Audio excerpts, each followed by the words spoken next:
Payız gəldikdə halsızlıq, soyuq dəymə halları, təbii ki, insanlar bədəni canlandırmaq istəyirlər və vitamin sistemlərinə üst tuturuq. Lakin mütəxəssislər xəbərdarlıq edirlər ki, bu üsul faydadan çox zərər verir. Yeni araşdırmalar göstərir ki, infuziya mayelərində minlərlə mikroplastik hissəcik var və sistemlə vurulduqda birbaşa qan dövranına keçir. Sən demə. Ev şəraitində sistem nə dərəcədə təhlükəli ola bilər? Məsələni qonağımızla müzakirə eləyəcək əslən başlaçılar, terapevt Zakir Quliyev bizləndir. Zakir müəllim, xoş görürük, sabahınız xeyir. Salam, xoş gördük, sabahınız xeyir. Çox sağ olun dəvətimizi qəbul etdiyiniz üçün.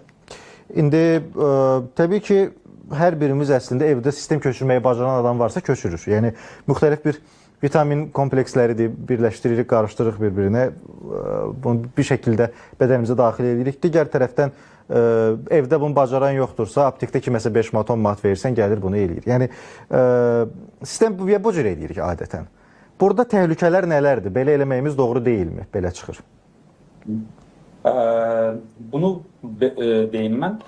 Bəzən biz xəstəxana şəraitində belə xəstələrə sistem köçürərkən xəstələrə ciddi reaksiya verə bilir, hətta anafilaktik şoka qədər gedib çıxa bilər.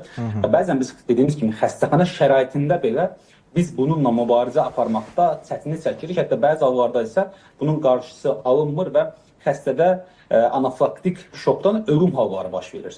Düşünün, xəstəxana şəraitində bütün avadanlıqlarımızın əlimizin altında olduğu bir şəraitdə biz bu reaksiyaların qarşısını ala bilmiriksə, ev şəraitində hər hansısa bir reaksiya baş verərsə, anafilaktik şok baş verərsə, burada bədbəxt hadisə ölüm qaçınılmazdır. Ona görə də ev şəraitində sistemin qoşdurulması dediyimiz kimi bir mənalı olaraq xüsusi lisenziya verilmiş, xüsusi sertifikatı olmuş tip məntəqələr tərəfindən olmalıdır. Yoxsa belə ev şəraitində gedib sistem qoşdurmaq çox da tövsiyə olunmur. Burada sadəcə anafilaktik şok deyil, eyni zamanda bəzən çox təəssüflər olsun ki, biz bunu görürük ki, xəstədə ciddi ürək çatışmazlığı var, xəstə ev şəraitində daimi olaraq sistem köçürülür və bu köçürülmüş sistemlərdən ürək çatışmazlığı daha da şiddətlənir və xəstə hətta komatoz vəziyyətdə xəstəxanaya müraciət edir. Eyni zamanda sanitariya qaydalarına ciddi şəkildə əməl olunmadığında bu zaman sistem qoşulma zamanı orada istər yerli, istər də sistemik infeksiyalara qədər gətirib çıxarda bilər. Ona görə də ev şəraitində sistem qoşulması bir mənalı olaraq xüsusi göstərişi olan insanlar tərəfindən, xüsusi sertifikatı olan insanlar tərəfindən həyat keçirilməlidir. Yoxsa dediyimiz kimi bu hadisələr təəssüflər olsun ki, ciddi fəsadları gətirib çıxarda bilir. Hər adama belə başa düşəm ki, sistem köçürtmək olmaz. Məsələn, ürək çatışmazlığı buna bir manedir. Bunu belə deyək ki, ürək çatışmazlığında bədəndə zaten ürək kimi düşünün, hər hansı ürək zaten işi zəifdir. Bir də bədənə artıq miqdarda maye köçürdüyümüzdə, yəni bu zaman bu bədən ürəyin işini daha da zəiflətmiş oluruq biz. Ürəyin naqruzkasını artırmış oluruq. Ona görə də biz sistem köçürərkən də yenə kardioloq ilə məsləhətləşərək etmək lazımdır. Yəni başqa sistem köçürtməyə mane ola biləcək nə şeylər ola bilər insanda ki, onu yoxlatdıraq bilək. Yəni bunu belə deyim, hər hansısa bir öncəsində bir müayinələrdən keçək və ya da bunu etməyə bilək ki, bizə sistem olarmı olmazmından ziyadə həkim tərəfindən xəstəyə sistem təyin olunmalıdır. Mütləq göstəriş olmalıdır. Mən hər zaman bunu vurğulayıram ki, əgər bir insanın ağızdan qəbulu varsa, ağızdan maye qəbul edirsə, bu xəstənin ümumi bədənini gücləndirmək üçün hər hansı sistemə ehtiyac yoxdur. Yox, bəzi hallar olur ki, bizi vena daxili antibiotik müalicəsinin mütləq göstəriş olur ki, bu zaman əgər bir xəstəyə vena daxili antibiotik, yəni sistem şəklində antibiotik yazılırsa, demək ki, bu xəstənin xəstəliyi yetəri qədər ağırdır, demək adam xəstəxanada yatmalıdır.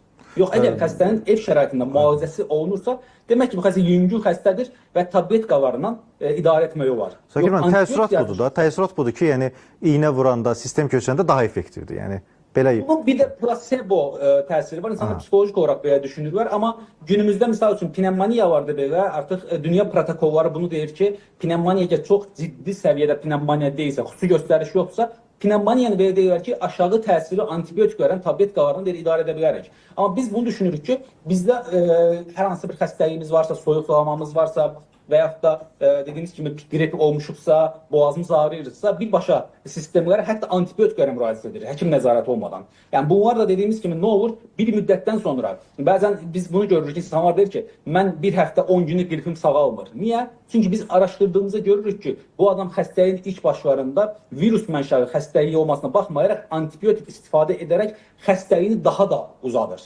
Ona görə də həkim nəzarəti olmadan bir mənalı olaraq antibiotik istifadəsi, evdə sistem istifadəsi qəti şəkildə yol verilməzdir.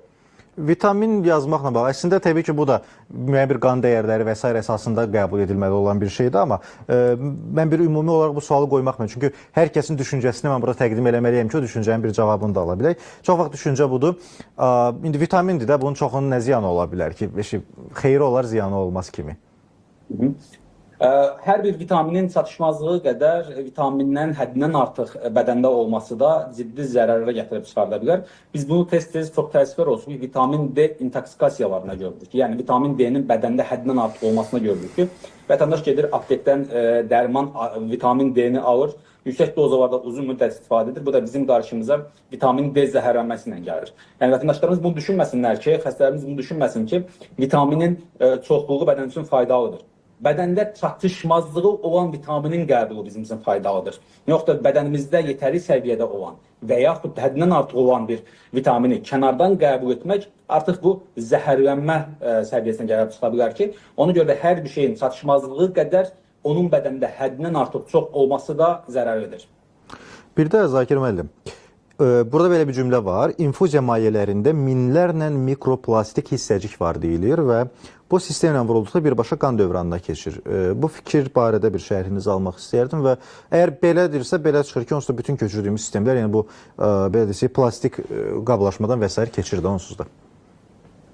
Yəni bu sistemlərin demək olar ki, əksər hissə, çox hissəsi Səhiyyə Naziri tərəfindən qeydiyyata alınmış sistemlərdir. Yəni bunlar zaten zərərsizliyinə əmin olunduqdan sonra bunlara icazə verir, qeydiyyata alınır. Yəni buradakı köçürən sistemlərə çox miqdarda hissəciklər var, yox. Belə bir şey yoxdur. Sadəcə nəzarətli şəkildə olarsa, misal üçün bir insan hər hansısa bir sistem qoşduğunda onun daxilinə qatılan maddələrin burada miqdarı önəmlidir. Qatılma şəraiti, qatılma vəziyyəti önəmlidir. Yoxsa belə deyim, bizim o sistemlərin tərkibində çoxlu miqdarda mikro hissəciklər var, o bədənə daxil olur. Ya, bu doğru bir şey deyil. Çünki bunlar zaten dünya praktikasında istifadə olunmuş sistemlərdir. Yəni bunun belə yan istehsal olan məhsullar ola bilərmi bəs? Məsəl üçün bunlar ola bilər, bəli, dediyiniz kimi, ona görə deyirəm ki, Səhiyyə Nazirliyi tərəfindən mütləq şəkildə qeydiyyata alınmış, sertifikat verilmiş sistemlərin istifadə olması mütləqdir. Xəstəxana şəraitində qoşulan sistemlərin hamısı mütləq şəkildə Səhiyyə Nazirliyi tərəfindən sertifikasiya olmuş, qeydiyyata keçirilmiş dərmanlardır, sistemlərdir. Vacib məsələ idi. Mən buradan izləyicilərimizə çağırış edib bu məsələni vurğulamaq istəyirəm. Çünki tutaq ki, bizim istifadə etdiyimiz etil spirti var da, dezinfeksiya məqsədi ilə və s. Bir ara xatırlayırsınızsa, onun da sertifikatlı olmayan versiyası elə Bakıda istehsal olunurdu, hətta apteklərdə və s. yayılırdı. Biraz ucuz qiymətə satılırdı. Nə qədər adam bundan zəhərləndi. Yəni kütləvi zəhərlənmələr oldu Bakıda, xatırlayırsınızsa, Azərbaycan müxtəlif bölgələrində hətta. Belə. Yəni bu məsələlər xüsusiyyəsini dediyiniz kimi rəsmi yerlərdən biraz çalışaq, bəlkə bir 10 qəpik, 20 qəpik, 1 manat baha olar, amma çalışaq rəsmi yerlərdən və rəsmi formada tələb eləyək və alaq. Mən təşəkkür edirəm Zakir müəllim, çox sağ olun ki, bugün bizlə idiniz. Mən təşəkkür edirəm dəvətinizə görə. Terapevt Zakir Quliyev bizlə idi. Bir daha təşəkkürümüzü bildiririk.